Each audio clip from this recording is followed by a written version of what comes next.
monde, ici Mehdi Boussaïdan et aujourd'hui j'ai décidé de vous faire une poutine. On m'a demandé de faire une poutine et moi j'associe toujours poutine à boire très tard et fêter sur la rue Saint-Laurent. Donc j'ai décidé de faire une poutine que j'appelle la poutine chow mein. Pourquoi chow mein?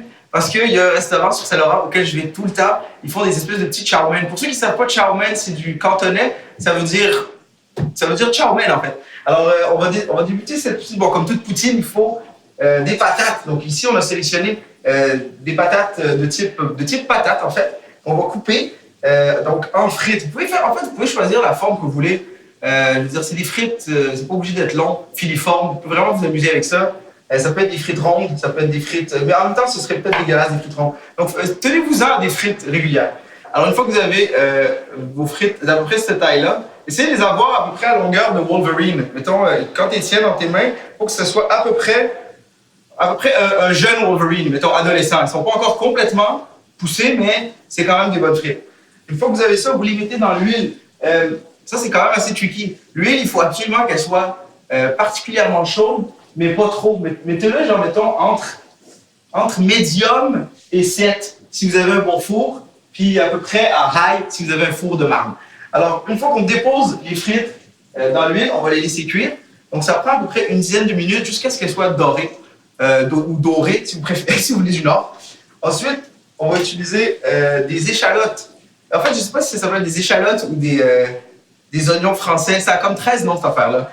Peut-être que ça s'appelle... De toute façon, on s'entend que les émissions de cuisine française, ils donnent 13 noms à peu près à tous. Une gambadière de Pirion qu'on va aller chercher dans le jardin de Mufton. Alors, ce qu'on va faire, c'est qu'on va les hacher finement. Une fois que les échalotes sont coupées, on peut les laisser de côté. On va les mettre dans un petit bol. Comme ça.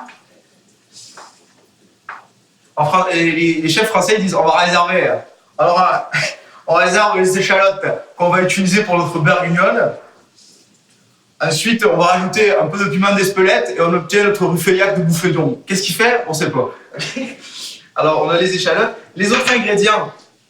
On a du beurre d'arachide, vous pouvez utiliser pas mal n'importe quel beurre d'arachide.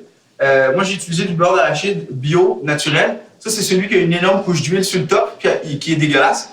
Ensuite, on a du persil. Vous pouvez utiliser du persil français, vous pouvez utiliser du persil italien, mais surtout pas du persil danois. Touchez pas à ça, c'est dégueulasse. On a ici de la sriracha. Ça, c'est la sauce qui est délicieuse d'un bord et beaucoup moins de l'autre. Et ça, c'est du fromage. On a du fromage en grains. Que vous pouvez acheter un peu partout. Moi, j'ai pris du fromage en grains, mais je sais qu'il y en a qui aiment la poutine avec du fromage râpé, genre cheddar, et j'espère que ces gens-là sont en enfer. Alors, on va prendre du fromage en grains. Il faut que ça fasse squick. C'est ça qui fait que c'est du bon fromage. On dirait que tu le regardes, tu sais que ça a été fait par un moine. OK? Il faut que ça soit vraiment, là. Puis on veut des gros morceaux, là. Allez pas chercher les petits. Essayez d'en trouver, là, avec des beaux morceaux de chicken. Regarde, on dirait une moustache du début du siècle. On s'entend que ça, c'est des beaux morceaux de fromage. Celle-là, je vais acheter.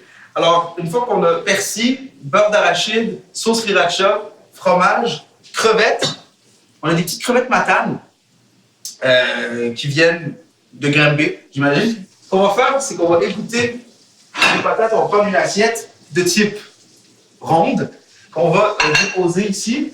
Prenez du papier essuie-tout ou du sopalin, comme ils disent en France. On va prendre le papier essuie-tout, on dépose ça sur l'assiette, puis après on va faire le transfert. Idéalement, essayez de ne pas faire comme moi, puis d'essayer de faire le plus proche possible.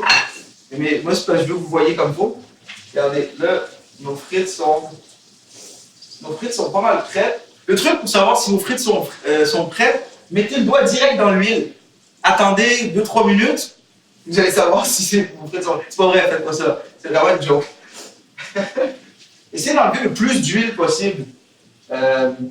C'est déjà un plat qui est assez gras, la poutine, fait essayez de sauver le plus de gras possible. Après, l'huile est réutilisable, hein, vous pouvez la boire. En faisant du jogging, c'est excellent. Un petit 2 litres d'huile de canola. Et là, je viens de mettre de l'huile sur le pied direct. Et c'était vraiment pas agréable comme moment. J'espère que tous les autres se sont brûlés aussi. Donc voilà, les belles frites. Vous voyez à peu près la taille. Elles sont vraiment belles. Je ne m'attendais pas à ce qu'elles soient aussi belles. Je suis moi-même surpris. Ils ont l'air parfaites, en fait. Donc, une fois que les frites sont prêtes, attendez un peu, laissez-les un peu, sortir un peu de leur huile. Ça sera toujours moins gras. Une fois que ça c'est fait, vous avez les crevettes. Donc, les crevettes matin, d'habitude, sont déjà cuites. Donc, tout ce qu'on a à faire, c'est les chauffer un peu. Vous pouvez utiliser de l'huile, ou idéalement du beurre. Vous savez quoi? Laissez faire l'huile d'olive, mettez du beurre. Parce que le beurre, c'est vraiment meilleur. Et donc, on prend du beurre que j'ai là. Oui, je ne l'avais pas présenté dans les ingrédients, mais oui, il y a du beurre. Ça, c'est d'ailleurs un de mes jeux préférés. C'est essayer d'ouvrir le beurre sans le déchirer. Ça me rend fou à chaque fois parce que il faut vraiment être patient, il faut être tricky et il faut pas le déchirer. Ah, c'est foutu. Voilà, la prochaine fois que je vais racheter du beurre, ça veut dire à Noël. Voilà. On va prendre une noisette de beurre. Alors, une noisette de beurre. Je sais pas pourquoi ils disent une noisette de beurre. C'est déjà un ingrédient. Une noisette. Je sais pas pourquoi il faut que tu appelles un ingrédient par un autre ingrédient. Mais gars, partez-moi pas ces chefs français.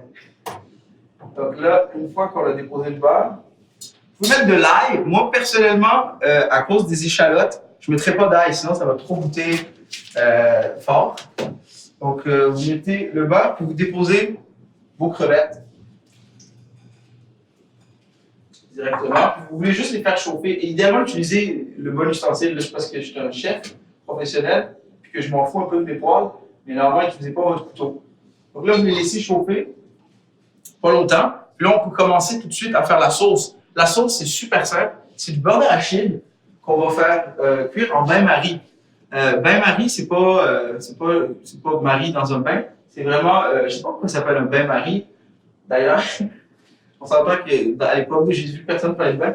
Mais donc, on va prendre le beurre de pinot. Puis en bain-marie, en fait, c'est vous faites bouillir de l'eau dans une casserole, puis vous déposez un bol en métal, j'imagine c'est comme ça que ça s'appelle. Et là, vous allez mettre le beurre d'arachide, comme ceci. Ce que ça fait, dans le fond, c'est que tu ne brûles pas ton beurre d'arachide, puis il n'y a pas de contact direct avec la plaque. Fait que ça cuit différemment, puis c'est plus safe. Avec ça, on va mettre légèrement de lait. Je vais sortir le lait. Vous allez prendre juste un petit peu de lait, à peu près 13 centilitres. Une fois que vous avez mis le lait, vous allez brasser un peu juste pour que ça fasse une belle sauce. C'est une recette que j'ai découverte d'ailleurs en Thaïlande pendant mon voyage. J'ai eu la chance d'aller en Thaïlande, entre autres pour découvrir plein de délicieux plats, et aussi pour bon, c'est des raisons personnelles. Donc, notre sauce est presque prête. Nos crevettes sont presque prêtes. Donc, on va pouvoir assembler. Alors, prenez un bol. Idéalement, un type de bol de type bol. Et là, on va placer nos frites dans le fond.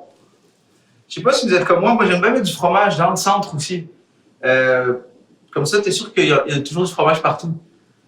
Parce qu'on s'entend qu'une poutine, c'est un prétexte pour manger du fromage. C'est comme le blé d'Inde, c'est un prétexte pour manger du sel et du beurre. Là. On s'en fout un peu des frites et de la sauce. Nous, ce qu'on veut, c'est des gros morceaux de fromage. Donc voilà, j'ai mis un peu de patates, un peu de fromage. Là, je remets des patates.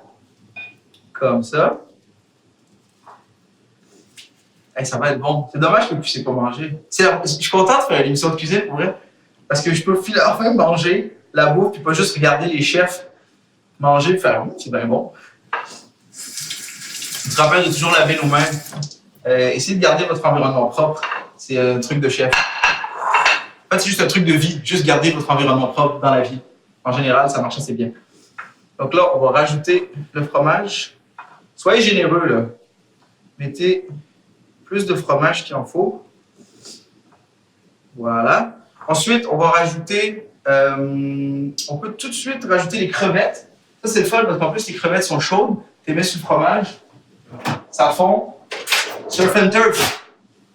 Les vaches rencontrent les crevettes. Ça, c'est le monde de la mer qui rencontre le monde de la terre. C'est comme, hey, salut vous autres, hey!